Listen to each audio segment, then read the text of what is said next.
Nous avançons dans le temps liturgique. Nous sommes déjà 36 jours après Pâques, et jeudi prochain, nous célébrerons l'Ascension de notre Seigneur.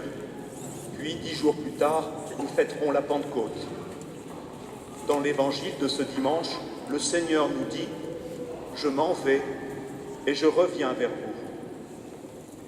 Notons que les 40 jours qui suivent Pâques sont plus courts que ceux qui précèdent, pendant le carême. Non seulement parce que les dimanches ne sont pas décomptés, le Christ est ressuscité, mais aussi et surtout car nous goûtons cette joie de la résurrection. Et cette joie, nous voudrions y demeurer, comme les apôtres voudraient continuer à bénéficier de la présence physique, rassurante et éclairante de leur Seigneur et Maître. Naturellement, nous voudrions nous glisser dans l'éternité en montant nos tentes, une forme de camping spirituel, une longue retraite. Mais comme le camping ou les retraites spirituelles, ceci n'a qu'un temps. Nous repartons dans le monde et nous vivons dans le monde. Seigneur, où demeures-tu? Nous voudrions rester avec toi. Le Seigneur nous répond dans cet évangile, « Si quelqu'un m'aime, il gardera ma parole. Mon Père l'aimera, nous viendrons vers lui, et chez lui, nous nous ferons une demeure. » C'est le Seigneur qui vient à nous et qui demeure en nous. Avons-nous conscience de la force de cette promesse? La parole du Christ est vie. Le Christ nous a révélé que Dieu est notre Père. Le Fils nous a révélé que nous sommes appelés à devenir des fils et non des esclaves. Le Christ éclaire les Écritures et notre cœur est tout brûlant quand il se laisse rejoindre par sa parole. L'Esprit Saint, que le Père enverra en mon nom, lui vous enseignera tout et il vous fera souvenir de tout ce que je vous ai dit. Prenons-nous le temps d'écouter et de savourer la parole de Dieu, de nous laisser enseigner. Récemment, au cours d'une retraite dans un foyer de charité, le prédicateur nous invitait à prendre, c'est-à-dire à donner, chaque jour 15 minutes pour nous mettre dans cette écoute. 15 minutes. 15 minutes tous les 3 jours valent mieux que 5 minutes tous les jours, car il est nécessaire d'ouvrir un minimum, une petite fenêtre dans le temps, pour pouvoir rejoindre cette présence du Seigneur qui a établi sa demeure en nous.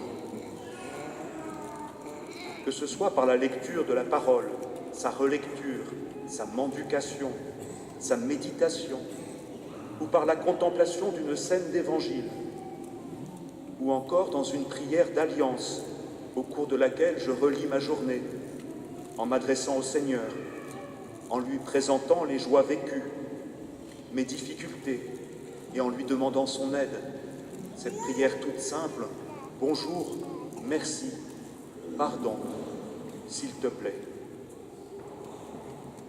Façonnés par la parole, nous cheminons avec le Père et le Fils qui ont établi chez nous leur demeure, et l'Esprit qui en nous nous aide à prier notre Père.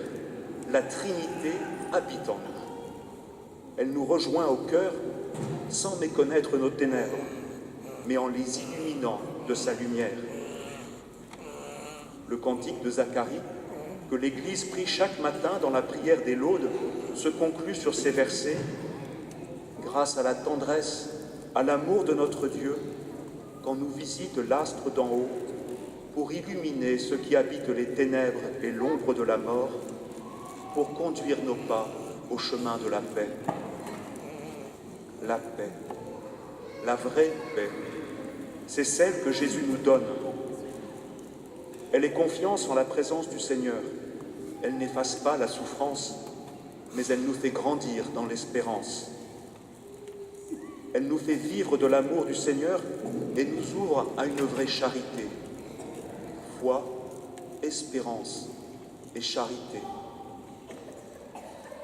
Le Christ en croix est dans cette paix lorsqu'il prie son Père.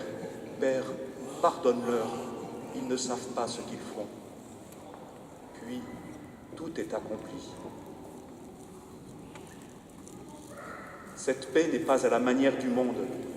La paix du monde se définit comme la non-guerre ouverte. Elle est régie par des traités, des alliances, distinguant des vainqueurs et des vaincus, conditionnée par le respect d'exigences. Elle ressemble à nos lois humaines, dont des règles et des coutumes que nous savons si bien inventer et raffiner pèsent sur l'homme. La paix en Europe, après la Première Guerre mondiale, n'aura pas duré longtemps. 20 ans à peine une génération après, l'Europe sombrera dans un conflit encore plus dévastateur. Les pères de l'Europe, Jean Monnet, Robert Schuman, Konrad Adenauer, Alcide de Gasperi, étaient des chrétiens engagés qui ont eu à cœur de dépasser une paix non-guerre en engageant leur pays dans un chemin plus grand et ambitieux, afin que leur peuple ne reste pas divisé. Que de chemins parcourus en plus de 60 années. Aujourd'hui, les instances européennes sont vite désignées comme le bouc émissaire de tous les maux. On leur reproche une bureaucratie dans laquelle de nombreux gouvernements l'ont cantonnée pour ne pas, par une juste subsidiarité, leur confier des domaines d'intérêt commun, plus grands que l'intérêt propre de chacun des pays. Or, le chacun pour soi nous rend esclaves du diviseur qui souhaite régner en maître sur le monde.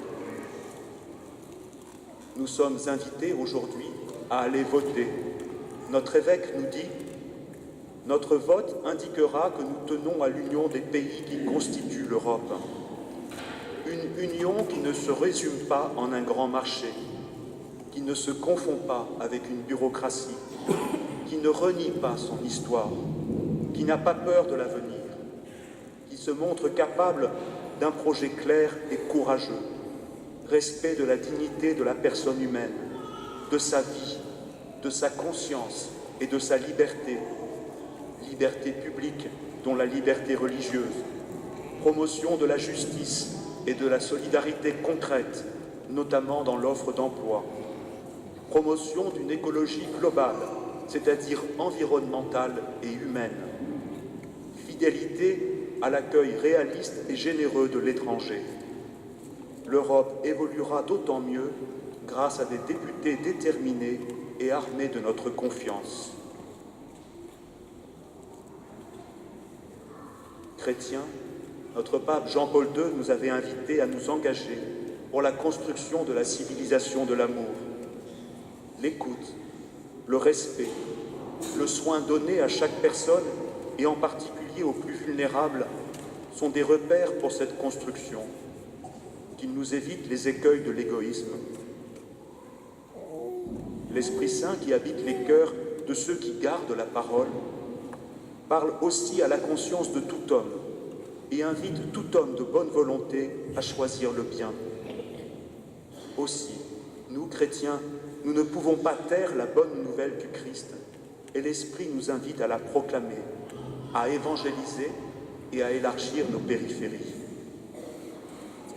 Enfin, aujourd'hui, fête des mères, nous reconnaissons que nos mamans nous éclairent aussi sur cette civilisation de l'amour.